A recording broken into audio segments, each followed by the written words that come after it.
युती ही राहिली पाहिजे आणि युती ही जिंकली पाहिजे, हे उद्देश समोर ठेवूनच या ठिकाणी जागा वाटप झालेलं आहे. अमित साटमजी, तुम्ही सतत जिहादी जिहादी हा शब्द वापरताय. मगाशी नितेश राणेंचं एक कोट मी वाचला की जर उद्धव ठाकरे जिंकले तर ते मुंबईची मोहम्मद लँड वगैरे करतील.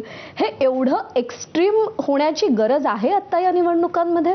हे एवढा एक्स्ट्रीम विचार कुठून येतो आणि का पेरला जातोय? नाही, मग हा एक्स्ट्रीम विचार जो आहे हा का येतो हे उत्तर उद्धव ठाकरे आणि आदित्य ठाकरेंनी दिलं पाहिजे ना.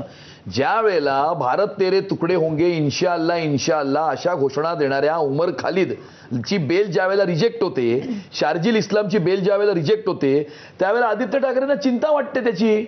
मग त्यांना चिंता का वाटते? मग उमर खालिद आणि शार्जिल इस्लाम बद्दल त्यांना एवढी सहानुभूती काय आहे? त्यामुळे सुरुवात तिकडनं झाली आहे.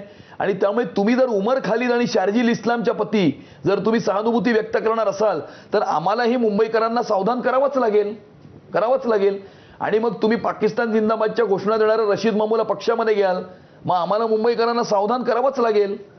आणि त्यामुळे त्यांनी ज्या प्रकारे नीती आणि नियत ही गेल्या काही वर्षांमध्ये त्यांची राहिलेली आहे, कुठला तरी मकसद हा हासिल करण्याकरता ते लढत आहेत.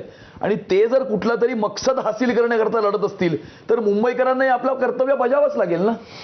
पण तुम्ही हे जे सगळे विकासाचं मॉडेल, तिकडं मोदी, इकडं देवेंद्र फडणवीस, तुमची सगळी प्लॅन, याच्यापेक्षा ह्या मुद्द्यांमुळं लोक आपल्याकडे येतील असं वाटतं. म्हणजे शेवटी त्यांना ते पाकिस्तान धार्जिणे, ते मुस्लिम असं म्हटल्याशिवाय मतदान होणार नाही आपल्याला, असं तुम्हाला भीती वाटते? नाही, मतदानासाठी काही ह्या गोष्टी असतात असं नाहीये. आमचा हा नेहमीच आमची विचारधाराच राहिलेली आहे राष्ट्रीयत्वाची.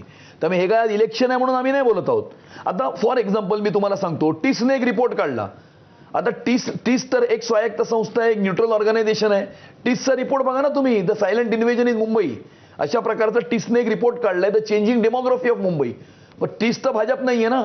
टिसचा रिपोर्ट या ठिकाणी ज्या वेळेला समोर आला आणि त्याच्यामध्ये हृदयविदारक अशा प्रकारची जे काही फॅक्ट्स आणि फिगर्स आणि रिसर्चचा डेटा समोर मांडलेला आहे, चिंतेचा विषय आहे हा चिंतेचा. आणि हा चिंतेचा विषय काय आज कॉर्पोरेशनची इलेक्शन आहे म्हणून आम्ही मांडत नाहीये, आम्ही रोज मांडतो.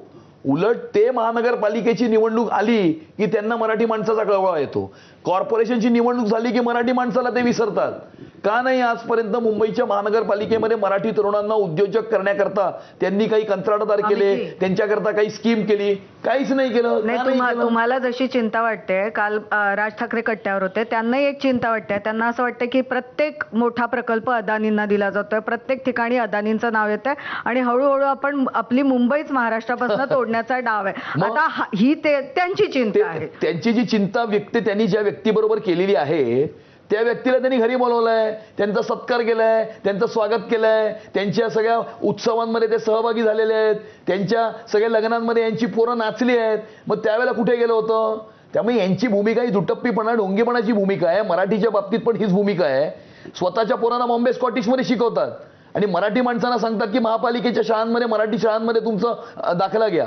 तुमची पोरं शाळेमध्ये फ्रेंच आणि जर्मन शिकतात आणि तुम्ही हिंदीला विरोध करता. त्यामुळे ही दुटप्पीपणा आणि ढोंगीपणाची ही भूमिका आहे. ज्या उद्योगपतींच्या नावाने हे बोंबा मारतात त्याच उद्योगपतींच्या घरामध्ये लग्नामध्ये यांची पोरं नाचतात, त्यांच्या घरी हे जातात, गणपतीला घरी बोलवतात. मग त्यावेळेला यांचं कुठे जातं हे सगळे मुद्दे? त्यावेळेला मुद्दे आठवत नाहीत. निवडणूक आली की मुद्दे आठवतात त्यांना.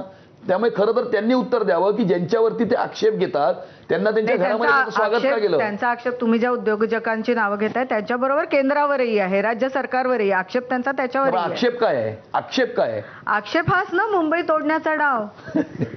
मग तोच तर माझा मुद्दा आहे ना. मग त्यांना तुम्ही घरी का, जे मुंबई तोडतायत आणि जे मराठी माणसावरती घाव घालून येत आहेत त्यांना तुम्ही तुमच्या घरामध्ये बोलून हात घालून आलिंगन का घातलं? हा माझा सवाल आहे राज ठाकरेंना.